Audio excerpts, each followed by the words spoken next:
नमस्कार दोस्तों, स्वागत है आपका हमारे एक और नए एपिसोड में, जहां हम पढ़ रहे थे किताब टुवर्ड जंक्शन। मैं हूं आपका होस्ट इंसेंट स्माइल।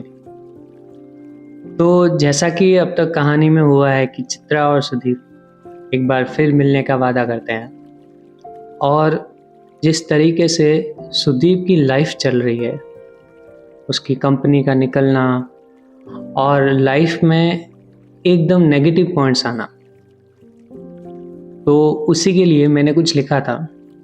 तो सुनिएगा कि एक इंसान जब खो चुका होता है सब कुछ, झूमता है बेफिक्री से सबके बीच, बेपरवाह होके गाता है अपना पसंदीदा गाना, बेझिझक होके देता है चुनौती सभी डरों को, और निकल आता है सब बंदिशों से, टाल देता है मुसीबतों को अपनी बेबाक सी मुस्कुराहट से।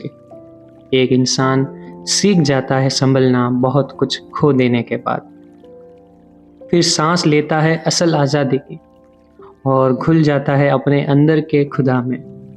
वो समझने लगता है चंद लम्हों का महत्व और सिखाता है जिंदगी को कि जीना कैसा होता है। सब कुछ खो देना बहुत कुछ पाने जैसा होता है। फिर वो चला जाता है नफरत की दीवारों के परे और समझ लेता है इश्क का असल मतलब।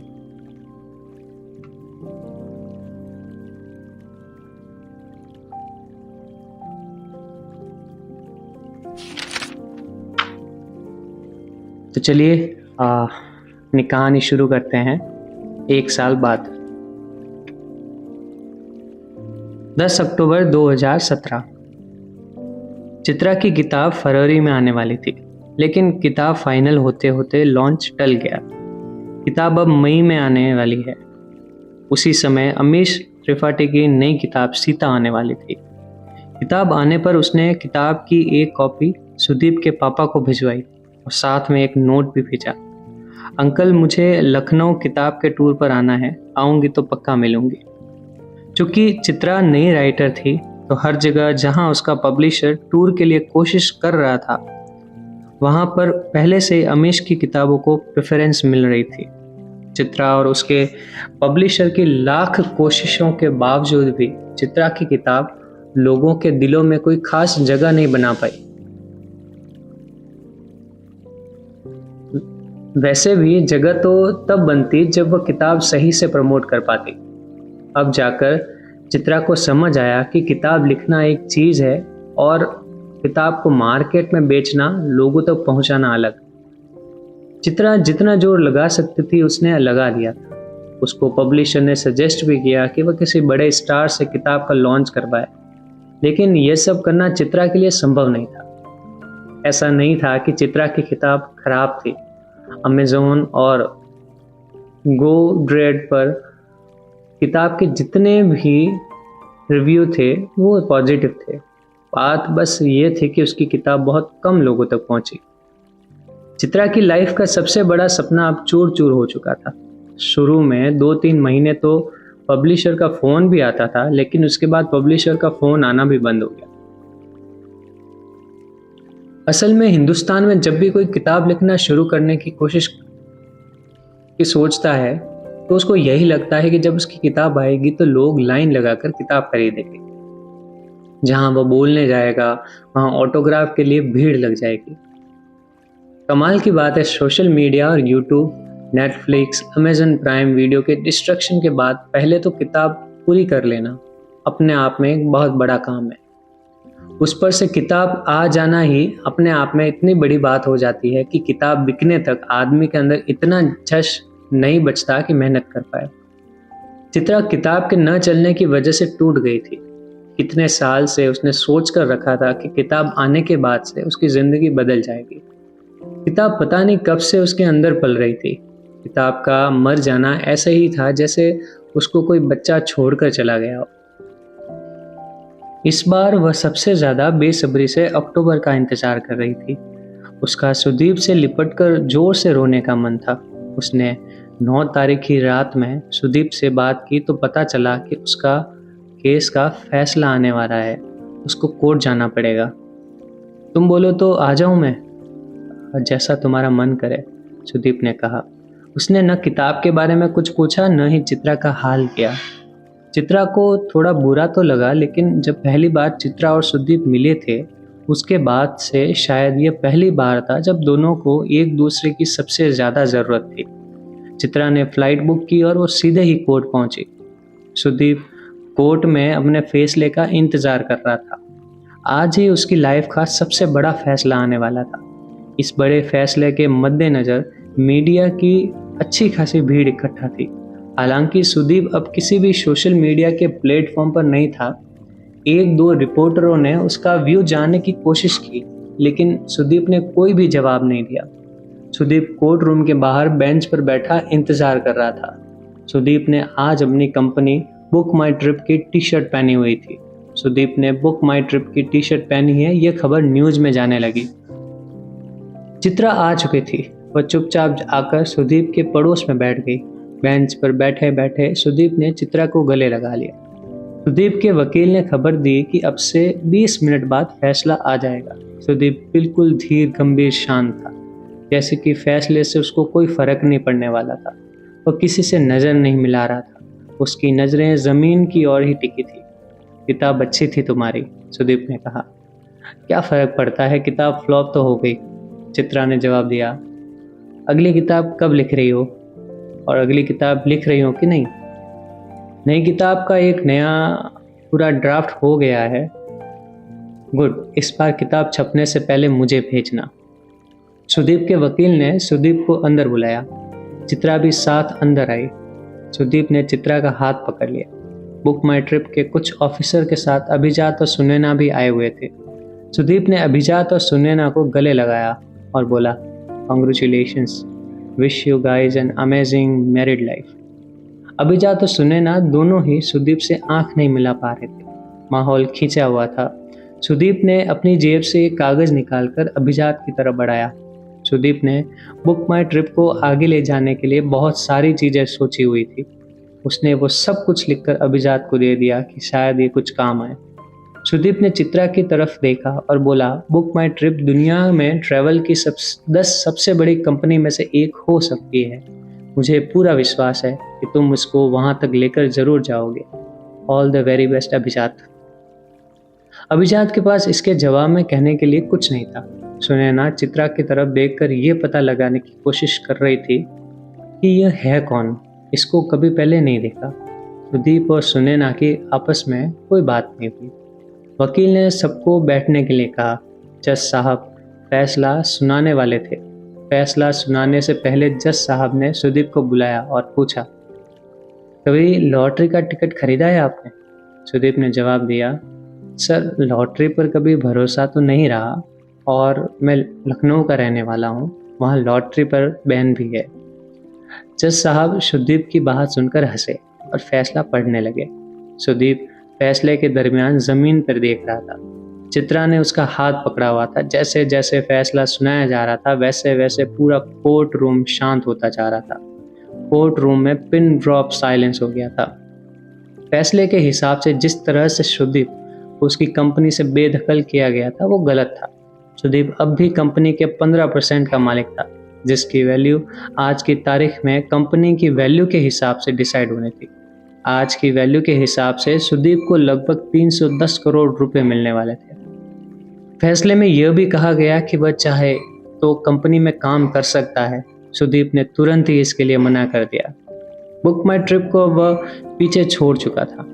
फैसला सुनते ही सुदीप के वकील उछल पड़े। चित्रा ने खुशी से सुदीप को गले लगा दिया। सुदीप ने कोई ज़्यादा रिएक्शन नहीं दिया। वह उठकर अभिजात के पास गया और उससे हाथ मिलाया।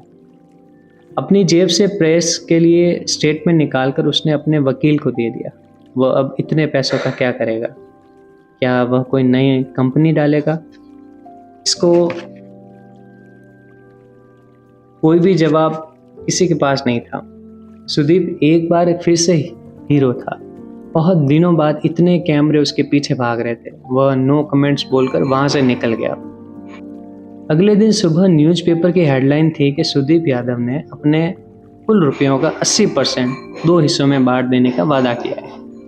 पहला 40% का हिस्सा यानी कि 180 करोड़ रुपए कंपनी के शुरुआती लोगों को मिलेंगे और दूसरा 40% का हिस्सा दान में कुछ एक एनजीओ को मिलेगा। बचे हुए 20% उसने अपने पास रखे थे। अपने प्रेस स्टेटमेंट की आखिरी लाइन में सुदीप ने लिखा था, I am just 32 and it's too early in life to get serious about money. Sudeep Book My Trip में काम करने वाले हर एक इंसान का हीरो था। अखबार में, सोशल मीडिया पर लोग सुदीप के बारे में केवल कयास लगा रहे थे कि वह नई कंपनी डाल रहा है। हर न्यूज़ चैनल की अपनी खबरें थी और हर अखबार के हिसाब से हर खबर सही थी। चित्रा सुदीप के साथ ही ताज में रुकी हुई थी। सुदीप ने सुबह का अखबार भी नहीं देखा था। चित्रा ही उसे देख देख कर सब बता रही थी। सुदीप अब हल्के मूड में था, जैसे कोई बोझ उतर गया हो। सुदीप तो कभी अपने पापा को किसी भी चीज़ की खबर करता नहीं था। वैसे भी सुदीप ने अपना नंबर बंद कर दिया था। चित्रा ने ही सुदीप के पापा को कॉल करके बात की थी और फ़ोन सुदीप की तरफ बढ़ा दिया था। पापा से बात करते हुए सुदीप अपनी कुर्सी से उठ गया था। पूरी बातचीत में बस चित्रा को हाँ हूँ ही सुनाई पड़ा था। पापा ने फ़ोन रखने से पहले चित्रा को फ़ोन देने को कहा। चित्रा के फ़ोन लेते ही पापा ने चित्रा से कहा, बेटा लखनऊ को अपना ही घर समझो, अच्छा लगा था तुम आई हो, जब भी मौका लगे घर आओ। चित्रा ने भी तुरंत आने का वादा कर लिया था और मजाक मजाक में बोली थी, अंकल आप चिंता मत करिए, मैं स्कूल खोलूंगी तो आपको ही प्रिंसिपल बनाऊंगी। चाय की चुस्की लेते हुए चित्रा ने पूछा, तुम केस हार जाते तो क्या? कुछ नहीं, यही तो पॉइंट है। क्या पॉइंट? यही कि केस हारने जीतने से फ़र्क नहीं पड़ता। लेकिन तुम केस तो इतना डेस्परेटली जीतना चाहते थे। हाँ चाहता था, केवल इसीलिए क्योंकि मैंने वो कंपनी खड़ी की है, मेरा हिस्सा थी मेरी कंपनी। मुझे ज़्यादा खुशी होती अगर मैं अब भी उस कंपनी में काम कर पाता, लेकिन अब फ़र्क नहीं पड़ता। सुदीप ने चाय की आखिरी चुस्की लेते हुए जवाब दिया, तो अब क्या? अब क्या करोगे? मुझे सही में नहीं पता, थोड़े दिन घर पर रहूँगा पापा के साथ। एक बात बताओ। हाँ पूछो। हमारा कोई सीन हो सकता है क्या? सीन मतलब शादी? हाँ शादी। मुझे नहीं लगता तुम्हें कभी दोबारा शादी करनी चाहिए। क्यों? शादी करते ही सब कुछ वही रहते हुए भी बदल जाता है, इसलिए जिससे खूब प्यार हो उससे कभी शादी नहीं करनी चाहिए। बहुत फालतू ही फंडा है तुम्हारा। चित्रा उठकर बाथरूम में नहाने चली गई। चित्रा ने अपनी किताब का नया ड्राफ्ट सुदीप को सुनाया। उसने कुछ चीज़ें बताई। चित्रा ने वादा किया कि वह बदल देगी। उस दिन वे बस एक दूसरे के साथ कमरे में लेटे रहे जैसे ये दुनिया का आखिरी दिन। उनकी आंखें कुछ देर के लिए कमरे में छत हो गई, कुछ देर के लिए कमरे की खिड़की और कुछ देर के लिए बांद्रा के समुंदर में डूबते हुए सूरज में पिघलती हुई शाम हो गई। उनके हाथ की छोटी उंगलियों ने मिलकर रात के तारे गिने। जब सोच लेना कि क्या करने वाले हो तो बताना, चित्रा ने अगले दिन सुबह उठकर एयरपोर्ट के लिए निकलने से पहले कहा। तुम्हें सबसे पहले बताऊंगा। चलो, मेरा तुम्हें एयरपोर्ट छोड़ने जाने का मन है। चलो, पूछना क्या है? वैसे एक चीज़ है, अब मैं चैन से मर सकता हूँ। तुम पागल हो? ये सब बोरिंग बातें मत किया करो, अभी तो लाइफ शुरू हुई है तुम्हारी। बस हो गया यार। मुझे बचपन से ऐसी कहानियाँ पसंद आती थी जिसमें लास्ट में हीरो कुछ नहीं करता। असल में हम में से ज़्यादातर लोग ऐसे ही हैं जो कभी तो चाहकर कभी न चाहकर ज़िंदगी में कुछ उखाड़ नहीं पाते। मैं बचपन की कहानी के राजकुमार जैसा नहीं हूँ। मुझे मालूम है अगर मैं एक नॉर्मल लाइफ जीता, एक अच्छे कॉलेज में जाकर एक अच्छी नौकरी करके शादी करता, तो भी मैं इतना ही बोरिंग होता लाइफ से जितना कि अब हूँ। लाइफ को लेकर कितना नेगेटिव अप्रोच है तुम्हारा। नेगेटिव नहीं है, मुझे ये सब बोरिंग बातें करनी ही नहीं है तुमसे। तुम नॉर्मल हो ना, तब बात करना ये सब। अभी कल तुम इतना बड़ा केस जीते हो और कैसी बहकी बहकी बातें कर रहे हो। बचे हुए रास्ते के दौरान चित्रा ने अपना पूरा ध्यान सेब पर लगाया और पूरे टाइम वह सुदीप की हथेली पकड़कर सहलाती रही। चित्रा और सुदीप दोनों के हाथ की छोटी उंगलियां सुदीप और चित्रा से नाराज थी। एयरपोर्ट पहुंचकर चित्रा ने कहा, इसी बीच अगर दिल्ली आना हो तो मिलना। कोशिश करूंगा। तुम जल्दी से अपनी किताबें पूरी करो। चित्रा ने सुदीप को छोड़ने से पहले उसको गले लगाकर उसके माथे पर चूमा। रास्ते भर चित्रा सोचती रही कि ऐसा तो नहीं है कि वह सुदेव के साथ हमेशा के लिए रह सकती है। वो शायद सही से सोच नहीं रही इस बारे में। फिर दूसरा ख्याल आता कि नहीं, एक बार वह शादी से बाहर आ चुकी है, दोबारा वही गलती करने का मतलब नहीं है। सुदीप एयरपोर्ट से लौटते हुए यही सोच रहा था कि चित्रा से इतनी अच्छी केमिस्ट्री है, इसलिए वह उससे कभी शादी करने का सोचेगा भी नहीं। वह चाहता था कि चित्रा की अगली किताब हिट हो जाए। ऐसा बहुत ही कम होता है जब हम एक दूसरे का केवल और केवल अच्छा सोच पाए। चित्रा और सुदीप के बीच ऐसा कुछ हुआ था। 2017 इतना भी बुरा साल नहीं था। 2017 के दिसंबर तक चित्रा ने अपनी पूरी किताब कर ली थी। सुदीप 10 दिन के लिए नासिक में विपासना ध्यान के लिए चला गया था। तो दोस्तों, ये थे किताब अक्टूबर जंक्शन के कुछ और अंश। तो मिलते हैं फिर अगले एपिसोड में। तब तक के लिए अपना ख्याल रखिएगा, कहानियाँ सुनते रहिएगा, कहानियाँ जीते रहिएगा और सब्सक्राइब भी कर लीजिएगा। शुक्रिया।